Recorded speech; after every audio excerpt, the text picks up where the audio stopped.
Unité, 5 thèmes, les défis de la vie contemporaine.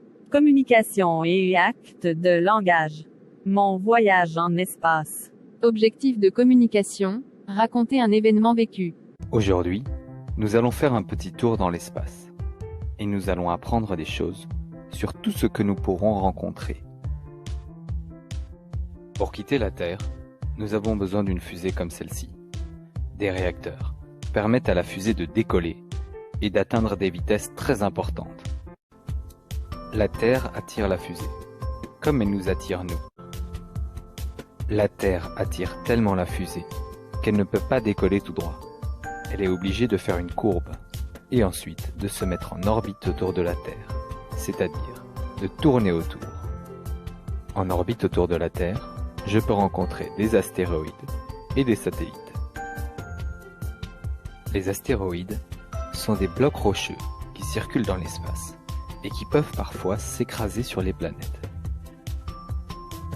Autour de la Terre, il y a une couche de gaz que l'on appelle atmosphère.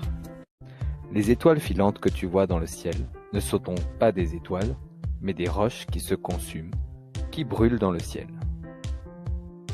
Il y a environ 500 pierres de la taille d'une balle de baseball qui arrivent sur Terre chaque année.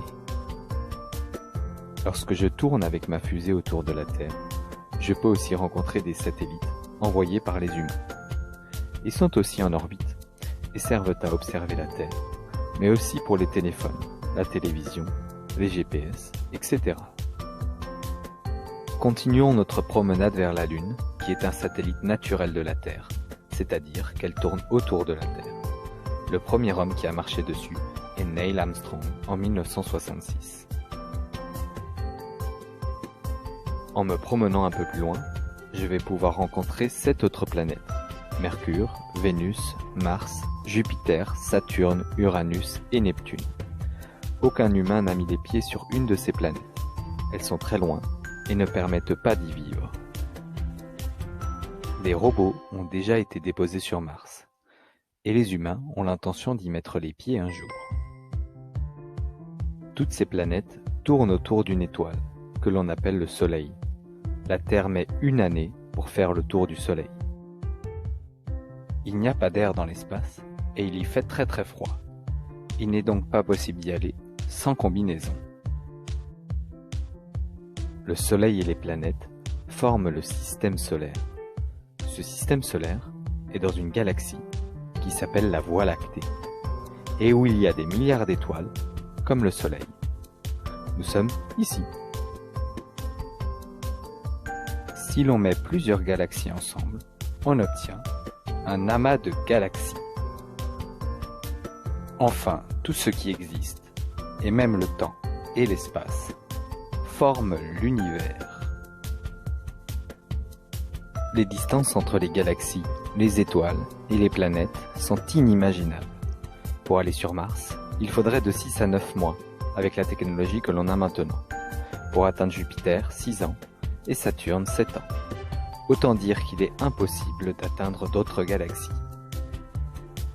Il reste énormément de choses à découvrir sur l'univers, et tu peux continuer à chercher d'autres informations.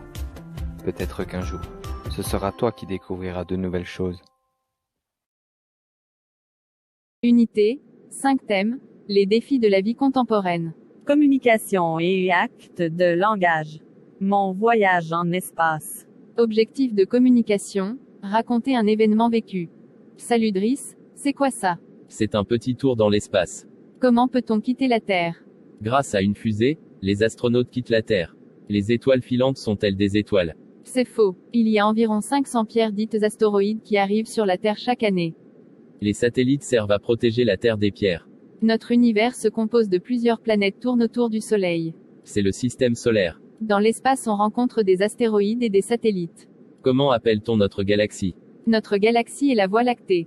Parmi plusieurs galaxies dans l'espace. Merci Meriem.